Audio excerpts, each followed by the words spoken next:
ସମସ୍ତଙ୍କୁ ସାଇରାମ ଆଶା କରୁଛି ଭଗବାନଙ୍କ କୃପାରୁ ସମସ୍ତେ ବହୁତ ଭଲ ଭାବରେ ଥିବେ।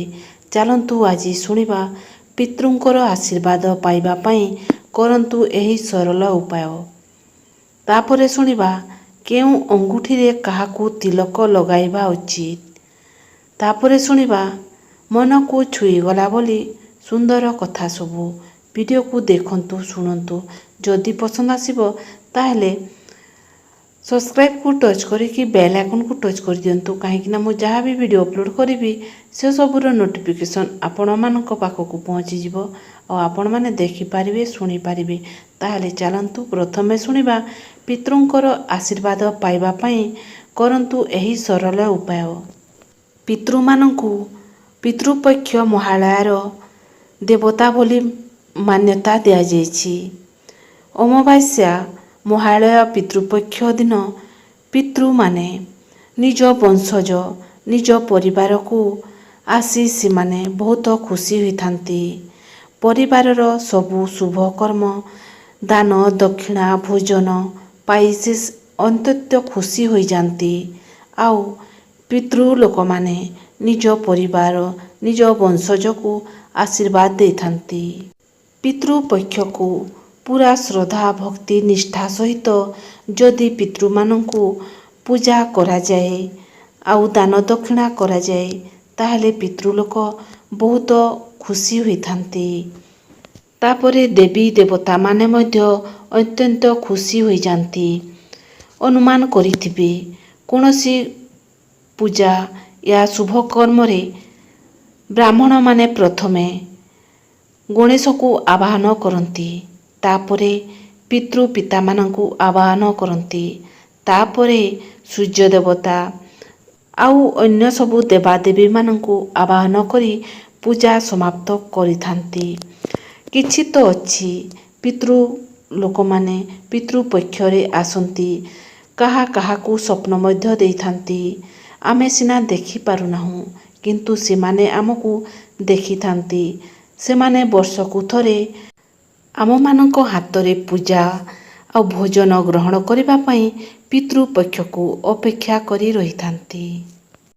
ସେଥିପାଇଁ ପିତୃପକ୍ଷ ଦିନ ବ୍ରାହ୍ମଣମାନଙ୍କୁ ନିଜ ଘରକୁ ଡାକି ଶ୍ରଦ୍ଧା ଭକ୍ତି ସହିତ ଭୋଜନ କରାଇଥାନ୍ତି। ପିତୃପକ୍ଷରେ ଯଦି ସବୁବେଳେ ପ୍ରସନ୍ନ ହୋଇ ଖୁସି ହୋଇକି ଶ୍ରଦ୍ଧା ଭକ୍ତି କରିକି ଯଦି ପିତୃମାନଙ୍କର ପୂଜା କରିବେ, ତାଙ୍କୁ ଧ୍ୟାନ କରିବେ, ତାହେଲେ ଧନଜନର ଅଭାବ ରହିବ ନାହିଁ।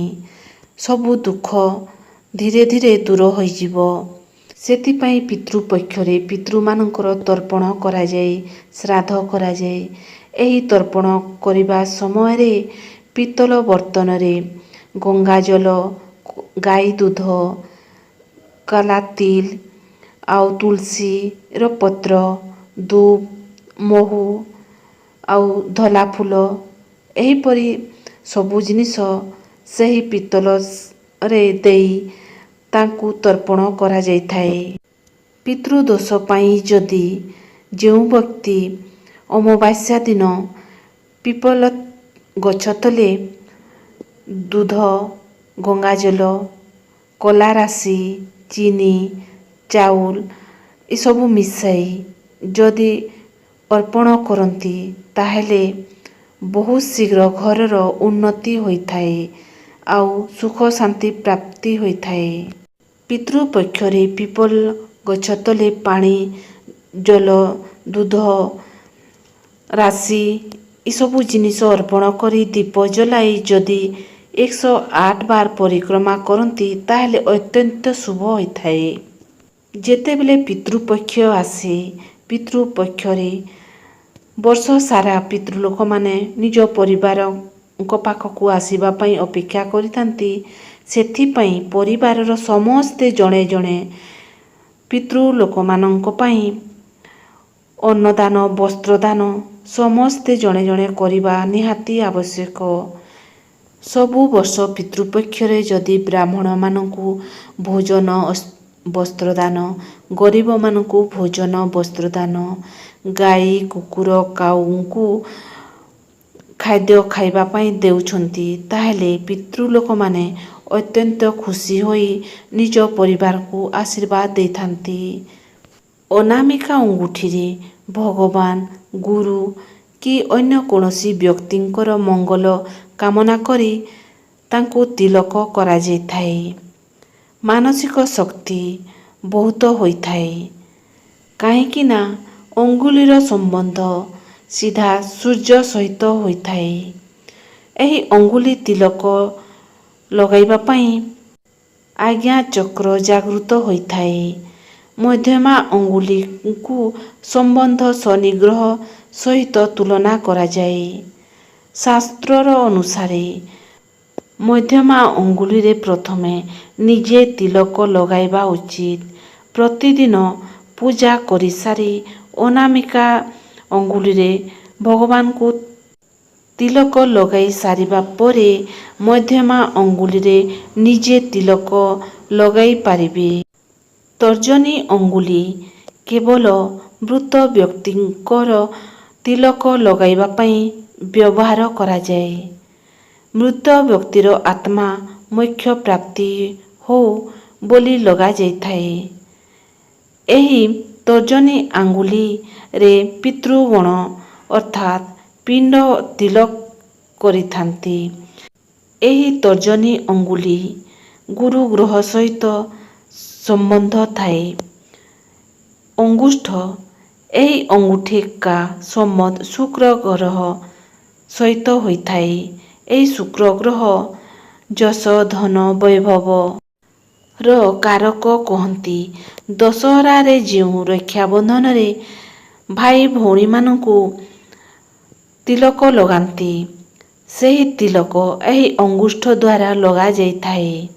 ଆଗକାଳରେ ଯେତେବେଳେ ରାଜା ମହାରାଜାମାନେ ଯୁଦ୍ଧ କରିବାକୁ ଯାଉଥିଲେ, ସେତେବେଳେ ମସ୍ତକରେ ବିଜୟ ତିଲକ ଏହି ଅଙ୍ଗୁଷ୍ଠ ଅଙ୍ଗୁଳିରେ ତିଲକ ଲଗାଉଥିଲେ। କନିଷ୍ଠା ଅଙ୍ଗୁଳି କନିଷ୍ଠା ଅଙ୍ଗୁଳିରେ ୟାନିକି ସବୁଠାରୁ ଛୋଟ ଅଙ୍ଗୁଠି। ଏହାର ତିଲକ ଲଗାଇବା ପାଇଁ କରାଯାଇନଥାଏ।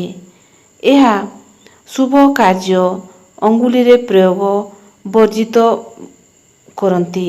ଏହି ଅଙ୍ଗୁଳିରେ କେବେ ବି ତିଲକ ଲଗାଯାଇନଥାଏ। ମହାପ୍ରଭୁ ଶ୍ରୀ ବିଷ୍ଣୁଙ୍କର ନାମ ଶୁଣିବା, ନାମ କୀର୍ତ୍ତନ କରିବା, ସ୍ମରଣ କରିବା, ପାଦ ସେବା କରିବା, ପୂଜା କରିବା, ବନ୍ଦନା କରିବା, ଦାସ ତଥା ସଖା ଭାବରେ ସେବା କରିବା ଓ ଭକ୍ତି ଶେଷରେ ଆତ୍ମନିବେଦନ କରିବା, ଏହା ହେଉଛି ନବଦା ଭକ୍ତି। ଭଗବାନଙ୍କର ନିକଟତର ହେବାର ମାର୍ଗ ଏହି ନବଦା ଭକ୍ତି। ସୀତାଙ୍କର ରକ୍ଷାକର୍ତ୍ତା ଭଗବାନ ରାମ ଥିଲେ। ହରଣ ସମୟରେ ପାଖରେ କେହି ନଥିଲେ। ଦ୍ରୌପଦୀଙ୍କର 5 ପାଣ୍ଡବ ଥିଲେ। ବସ୍ତ୍ର ହରଣ ସମୟରେ କେହି ନଥିଲେ। ଦଶରଥଙ୍କର 4 ପୁତ୍ର ଥିଲେ। ପ୍ରାଣ ତ୍ୟାଗ ସମୟରେ କେହି ନଥିଲେ। ରାବଣ ମଧ୍ୟ ଶକ୍ତିଶାଳୀ ଥିଲେ। ଲଙ୍କା ଜଳିବା ସମୟରେ କେହି ନଥିଲେ।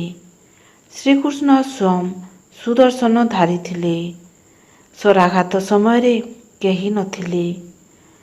ଶରଶଯ୍ୟାରେ ପଡ଼ିଥିବା ପିତାମହ ପୀଡ଼ାର ଭାଗୀଦାରୀ କେହି ନଥିଲେ।